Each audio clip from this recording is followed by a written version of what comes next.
हम मानते हैं कि त्रिशूल और तलवार बांटा जा रहा है, उन्हें पैसा दिया जा रहा है कि जाओ मस्जिद के नीचे कहो मंदिर है, जाओ कहो कि यह देवालय बनेगा। उनके ऊपर कैंपस में घुस करके गोली मारो, जूता मारो का नारा लगाया गया। जिन लोगों ने प्रोफेसर पर हमला किया वो बाइज्जत बरी हैं और प्रोफेसर सच बोलने के जुर्म में एफआईआर झेल रहे हैं। हम उस दौर में खड़े, कैंपसों पर हमला हो रहा है, जेएनयू को इतना बदनाम किया गया, कुम्हार का बच्चा कुम्हार बने, लोहार का बच्चा लोहार बने। यही बात तो पूरा इस हजारों साल से सिस्टम में बनी आ रही थी कि स्किल हुनरमंद जो लोग हैं उनके बच्चे वही करें। तो ये बताइए, तिहाड़ जेल और तड़ी पार रहने वाले का बच्चा बीसीसीआई का चेयरमैन कैसे बन गया भाई? जिस दौर में देश की संसद में बैठकर झूठ बोला जा रहा हो,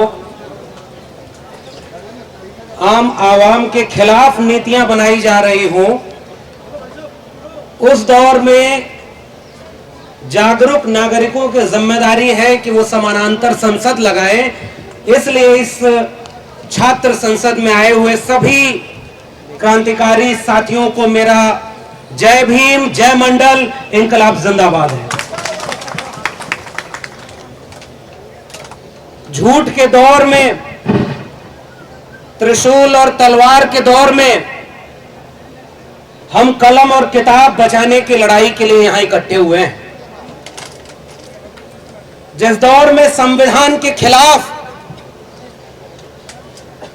हर काम संवैधानिक तरीके से करने का दावा किया जा रहा हो, झूठ को इतनी बार बोला जा रहा हो कि सच लगने लगे, उस दौर में जरूरत इस बात की है कि वक्त के सच को इतनी बुलंदी से बोला जाए कि या तो वो सच इस देश के आम आवाम को समझ में आ जाए या हुक्मरानों को समझ में आए कि वो जेल भेजना शुरू करें। इसलिए जेल भेजना हमारे लिए तमगा है। प्रोफेसर रतन लाल बैठे हुए हैं, जेल से लौट कर आए हैं, और जो यहां नहीं लौट के आ पाए, मैं वैसे प्रोफेसर हनी बाबू और प्रोफेसर आनंद तेलतुंबड़े को याद करते हुए अपनी बात शुरू कर रहा हूं। उमर खालिद, और कोर्ट ये कहता है आज भी कि उमर के भाषण में कोई भी ऐसी बात नहीं है जिसे आतंकवादी बात कही जा सके, फिर भी वो जेल में होंगे। प्रोफेसर हनी बाबू ने तो कोई पोस्ट भी नहीं लिखी थी। प्रोफेसर रतन लाल ने कोट किया अपनी बात, लेकिन प्रोफेसर रविकांत ने लखनऊ विश्वविद्यालय में तो किताब को कोट किया था। उनके ऊपर कैंपस में घुस करके गोली मारो, जूता मारो का नारा लगाया गया। जिन लोगों ने प्रोफेसर पर हमला किया वो बाइज्जत बरी हैं और प्रोफेसर सच बोलने के जुर्म में एफआईआर झेल रहे हैं। हम उस दौर में खड़े, कैंपसों पर हमला हो रहा है, जेएनयू को इतना बदनाम किया गया और प्रधानमंत्री तारीफ कर रहे हैं, ट्वीट कर रहे हैं कि जो फेल हो गए यूपीएससी में उनके साथ हमारी सिंपैथी है, जो पास हो गए उनको बधाई दे रहा हूं। और उसी जेएनयू से पढ़ी हुई गीतांजलि श्री जब अंतर्राष्ट्रीय बुकर पुरस्कार पाती है तो कोई भी ट्वीट उनका नहीं आता है। और उससे भी ज्यादा विरोधाभास इस बात का कि यूपीएससी क्रैक करने वालों को बधाई देने वाला प्रधानमंत्री लेटरल एंट्री ला करके बिना परीक्षा दिए कुछ लोगों को ज्वाइंट सेक्रेटरी बना रहा है। ऐसे विरोधाभास के दौर में हम खड़े हैं। इसलिए सबसे पहले मैं एनईपी पर बहुत सारी बातें हुई, आंकड़ों के साथ बोलने पर भी अगर जेल हो रही है तो फिर बचेगा क्या, किस तर्क से बोला जाएगा? फिर भी मैं आंकड़ों की बात करूंगा। मैंने अपने नाम से आईटीआई लगाई, 1 जनवरी 2020 तक के आंकड़े निकाले।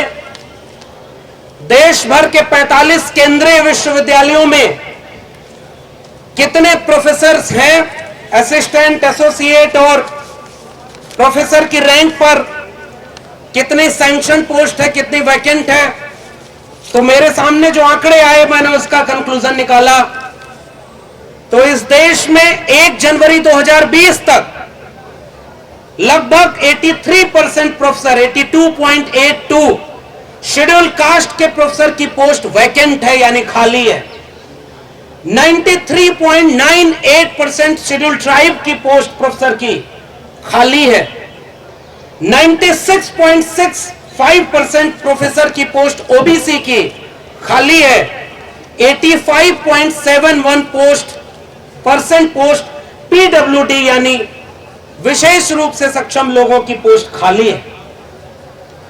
एसोसिएट प्रोफेसर में जाएंगे तो लगभग 90 से 95% ये रिजर्व कैटेगरी की सीटें खाली है। असिस्टेंट प्रोफेसर में थोड़ी बहुत भर्तियां हो पाई। ये आरटीआई हमने लगाई और हम कहां ये मांग करने वाले थे कि जितने खाली पद हैं कम से कम उनको तो भरो जो सैंक्शन पोस्ट होती है, और हर बार के बजट में उनका बजट एलोकेशन होता है। वो लोग भले उनकी डिग्रियां फेक हो लेकिन वो साजिश करने में माहिर है, इसलिए जितने खाली पद थे उन्हें खत्म करने की पॉलिसी बना दी और उसका नाम दिया नई शिक्षा नीति 2020। न रहेगा बांस न बजेगी बांसुरी, न बचेंगे ये खाली पद और न आप इन पर नियुक्ति की बात करेंगे।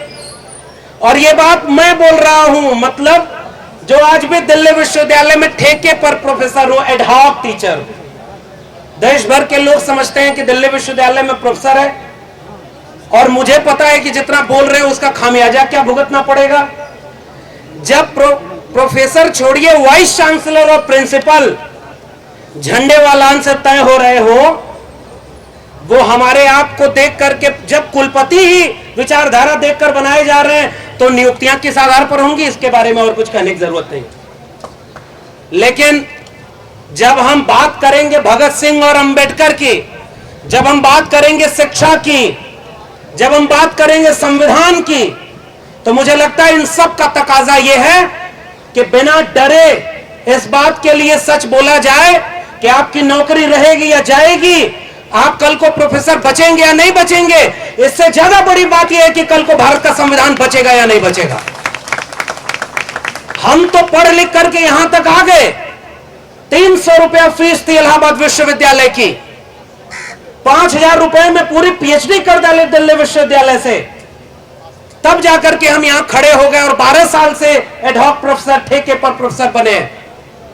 मैं जानता हूं कि अगर हम आज ये नहीं बोले तो कल को न तो ये 300 रुपए फीस किसी विश्वविद्यालय की होगी और न हमारे जैसा कोई व्यक्ति गांव के खेत खलिहान से निकलकर मजदूरी और किसानी करने के बाद आकर के किसी विश्वविद्यालय में न तो रिसर्च कर सकता है न प्रोफेसर बन सकता है। इसका दस्तावेज का नाम है नई शिक्षा नीति। इसलिए हमें बोलना पड़ेगा, इस शिक्षा नीति ने क्या तय किया है। न्यू एजुकेशन पॉलिसी नहीं है ये, no education for people, no education for poor, ये इसका नाम है। इसलिए मैं इसको नई शिक्षा नीति नहीं कह रहा हूं। किस बात की शिक्षा? शिक्षा का मतलब क्या? ढेर सारी बातें पूर्व के वक्ताओं ने बहुत सारी कही हैं। इन्होंने कहा कि हम बोर्ड एग्जाम के दबाव को कम करेंगे, हम ग्रेडेड सिस्टम लाएंगे और स्कूल का जो पूरा पैटर्न था सेकेंडरी, मिडिल, प्रिपरेटरी और फाउंडेशन के नाम पर बदलेंगे। आंगनबाड़ी के लोगों और प्राइमरी स्कूल के शिक्षकों के दबाव को कम करेंगे। मैं जिस उत्तर प्रदेश से आता हूं, वहां उत्तर प्रदेश में आजकल बहुत खुदाई हो रही है। उसी खुदाई से निकली गई चीज को पढ़ने के लिए प्रोफेसर रतनलाल जेल में गए और कोर्ट ने यह कहा कि अरे भाई तय ही नहीं है कि वो है क्या और तुम इसके नाम पर जेल में भेज रहे हो।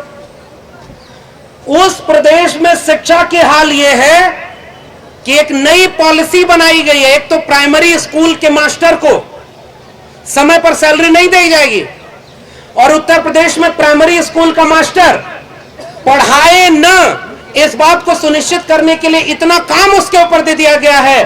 कोई गणना करानी है तो कराओ, वैक्सीन लगानी है तो लगाओ, कोई काम सरकारी आदेश आया गांव गांव जाओ, पढ़ाने के इतर सारे काम करेंगे। और उनका एक फरमान बेहद खतरनाक है कि जिस स्कूल में विद्यार्थी कम हो गए वहां से टीचर सरप्लस हो गए, ज्यादा हो गए, तो दूसरे विद्यालय में उसी स्कूल के टीचर को भेज दिया जाएगा, यानी नई शिक्षकों की भर्ती नहीं होगी। फिर भी भर्ती हुई पिछले कार्यकाल में 69,000 शिक्षकों की भर्ती। राष्ट्रीय पिछड़ा वर्ग आयोग ने कहा कि उसमें आरक्षण को खत्म करके भर्ती की गई है। 27% आरक्षण की बजाय 3.81% आरक्षण ओबीसी को मिला। बहुत दिन तक सरकार उसको टालती रही, बाद में जब मान लिया कि हाँ गलती हुई हमसे, फिर भी उनके ऊपर कोई मुकदमा नहीं है। और हरियाणा के मुख्यमंत्री ओम प्रकाश चौटाला ऐसे शिक्षा घोटाले में आज भी जेल में है, और उत्तर प्रदेश का मुख्यमंत्री आज पूरे देश में वहां पर उत्तर प्रदेश में नारा लगा रहा है कि राम मंदिर बन रहा है, तो काशी और मथुरा भी जाग रहे हैं। वो उकसा रहा है कि मंदिर और मस्जिद की सियासत चलती रहे। इसलिए मैं ऐसी शिक्षा नीति की आलोचना कर रहा हूं। त्रिभाषा फार्मूला की बात की गई। अरे त्रिभाषा फार्मूला कहां से लागू होगा जब उनके भाषा सीखने की जो पूरी क्राइटेरिया है उसको कम कर दिया, कोडिंग सिस्टम किया, cross curricular activity multi stream पढ़ाई होगी, यानी एक स्ट्रीम नहीं पढ़ने की जरूरत है, आपको कई तरह की कलाकारियां सिखाई जाएंगी। मुझे याद आता है जब पूरी दुनिया कोविड से लड़ रही थी, हमारे देश में 3 कानून लाए गए थे, 3 कृषक सुधार कानून, 3 श्रमिक सुधार कानून और नई शिक्षा नीति। श्रमिकों के ट्रेड यूनियन बर्बाद कर दिए गए, इसलिए वो भी कानून पास हो गया। नई शिक्षा नीति में शिक्षक संगठन और तमाम छात्रों को कमजोर कर दिया गया, इसलिए लड़ाई भी कमजोर है। लेकिन किसान समझ गए कि वो तीनों कानून उनके सुधार के नहीं है, वो उनके फसलों और नस्लों को बेचने वाले कानून है, इसलिए उन्होंने सड़क पर हंगामा किया और तीनों कानून वापस हुए। मुझे लगता है कि नई शिक्षा नीति इसलिए वापस हो जानी चाहिए क्योंकि वो आपके फसलों नस्लों के साथ आपके बच्चों के भविष्य को खत्म करने वाली है।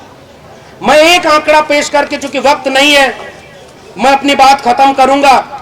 वो आंकड़ा ये है कि जिस दौर में नए नए स्कूल कॉलेज और डिग्री कॉलेज खोले जाने चाहिए थे, उस दौर में मंदिर और मस्जिद के नाम पर लड़ाई हो रही है, और देखिए कितने स्कूल और कॉलेज बंद हुए हैं। शिक्षा का बजट कम कर दिया गया। जैसे बच्चा पढ़ने जाए, हम लोग इलाहाबाद दिल्ली पढ़ते थे तो घर वालों से कहते थे इतना खर्चा दे दीजिए, खर्चा बढ़ गया है, तो घर वाले उतना खर्चा थोड़ा कम करके देते थे। लेकिन हमारे देश में एक ऐसा प्रधानमंत्री बैठा हुआ है जो कह रहा है कि मल्टीपल डिसिप्लिनरी कोर्स चलाएंगे, मल्टीपल चॉइस का सिस्टम देंगे, आप विदेश तक पढ़ने जाएंगे, आपको चॉइस बेस्ड क्रेडिट सिस्टम है, और पैसा तो कहे पैसा कुछ नहीं है, जितना पैसा है उससे भी कम कर देंगे, इच्छाएं आसमान पर छुएंगी और उन्हें पूरा करने का कोई इंतजाम नहीं होगा। बजट एलोकेशन नहीं किया गया, बजट कम कर दिया गया है, इसीलिए ताकि स्कूल और कॉलेज नहीं खोले जाएं।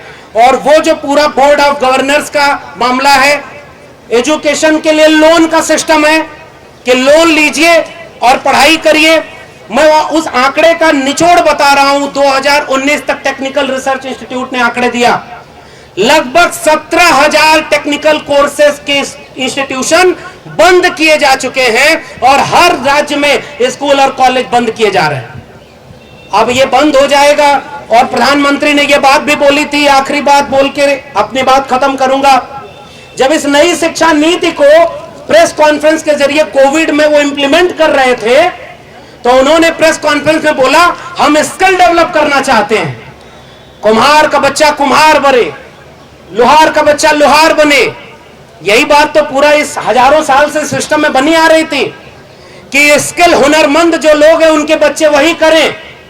तो ये बताइए, तिहाड़ जेल और तड़ी पार रहने वाले का बच्चा बीसीसीआई का चेयरमैन कैसे बन गया भाई? ये भी बात तो हमसे पूछनी होगी। आप अपने बच्चे को बीसीसीआई का चेयरमैन बनाओगे, मध्य प्रदेश का मुख्यमंत्री अपने बच्चे को विदेश की डिग्री दिलवा करके खुलेआम ट्वीट करेगा।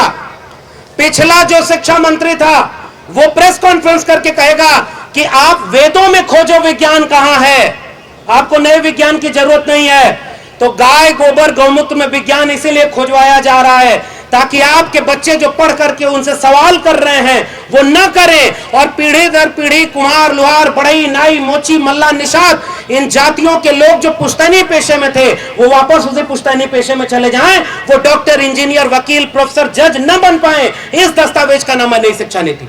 इसलिए हम पुरजोर विरोध करते हैं शिक्षा नीति का। हम मानते हैं कि त्रिशूल और तलवार बांटा जा रहा है, उन्हें पैसा दिया जा रहा है कि जाओ मस्जिद के नीचे कहो मंदिर है, जाओ कहो कि यह देवालय बनेगा। यानी हम तो कह रहे हैं इस देश में वैसे भी देवालय की कमी नहीं थी, इस देश में कमी थी स्कूल कॉलेज और विश्वविद्यालय की। हर विश्वविद्यालय को बंद करके देवालय बनाने वाले लोग इस नई शिक्षा नीति को लागू कर रहे हैं। हम जानते हैं कि यह बात लोगों को समझाना कठिन है, क्योंकि लोग समझ नहीं पाएंगे, क्योंकि इसका असर 20 साल 30 साल बाद दिखेगा। जब तक आप इसे समझेंगे तब तक आपको बचाने के लिए कुछ बचेगा नहीं। इसलिए मैं इस मंच के आयोजकों को और ऐसे देश भर के तमाम लोगों को सलाम करता हूं जो आज भी 20 साल बाद उनके बच्चों का भविष्य जो लुट रहा है, बेचा जा रहा है, उसको पहचान करके इस नई शिक्षा नीति का विरोध कर रहे हैं। हम भारत को, संविधान को बचाने वाले लोग, हम इस देश में बाबा साहब और भगत सिंह के सपनों का भारत, जो शिक्षा की बात करता था, ज्योतिबा फूले के सपनों का भारत, सावित्रीबाई फूले के सपनों का भारत, जिसमें सबको पढ़ने का हक था, उन पढ़ने वाले लोगों की बात को याद करके कह रहे हैं, अगर कलम और किताब हार गई तो आने वाली पीढ़ियां हमें माफ नहीं करेंगी, क्योंकि हमें मौका मिल गया था कलम और किताब पढ़ने का, हम उनके लिए ये मौका नहीं बचा पाए। इसलिए इस नीति का विरोध करना बहुत जरूरी है। जय भीम, जय मंडल, संविधान जिंदाबाद, उल गुलाम जिंदाबाद, इंकलाब जिंदाबाद।